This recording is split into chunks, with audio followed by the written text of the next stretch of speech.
আসসালামু আলাইকুম। আমি doctor OZM Dastagir, consultant spine, orthopaedic ও ট্রমা সার্জন। সুস্বাস্থ্য ও জীবন আজকের পর্বে আপনাদেরকে স্বাগত জানাচ্ছি। আজকে আমি খুবই গুরুত্বপূর্ণ একটি বিষয় নিয়ে কথা বলবো, সেটা হচ্ছে কোমর ব্যথার কখন জরুরি অপারেশনের প্রয়োজন হয়।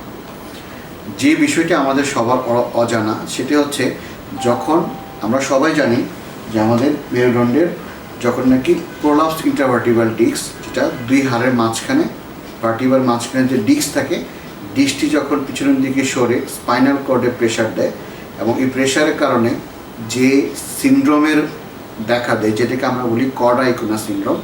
কর্ড আইকোনা সিনড্রোম আমাদের সবাই জানা উচিত, কারণ এই সমস্যাটি না জানলে পেশেন্টের দীর্ঘমেয়াদী ক্ষতি হয়ে যেতে পারে। সে কী কী উপসর্গ নিয়ে আসতে পারে? বাউল ব্লাডার ইনকন্টিনেন্স, তার প্রস্রাব পায়খানা করার অনুভূতি কিংবা প্রস্রাব পায়খানা করতে সমস্যা হবে, তার পায়খানা রাস্তার চারপাশে অবশ হবে, দুই পা ব্যথা থাকবে, ডান পা উঠালে বাম পা ব্যথা করবে, বাম পা উঠালে ডান পা ব্যথা করবে, দুই পা অবশ লাগবে এবং স্ট্রেট লেগ রেজিং সাইন, যেমন ডান পা উঠালে বাম পা ব্যথা করবে।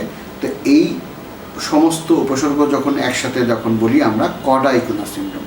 তো কোমর ব্যথার এই সমস্যাটি যখন দেখা দেয় তখন পেশেন্টকে খুব দ্রুত আর্জেন্টলি 24 ঘন্টার ভিতরে যদি অপারেশন না করা হয় তাহলে দীর্ঘমেয়াদী ক্ষতি হয়ে যেতে পারে। যেমন ফুট ড্রপ হতে পারে, যেমন তার পায়ে পা এরকম সোজা করা, বাঁকা করা, ডোর্সিফ্লেকশন, প্লান্টার ফ্লেকশন করাটা দীর্ঘস্থায়ীভাবে না নষ্ট হয়ে যেতে পারে।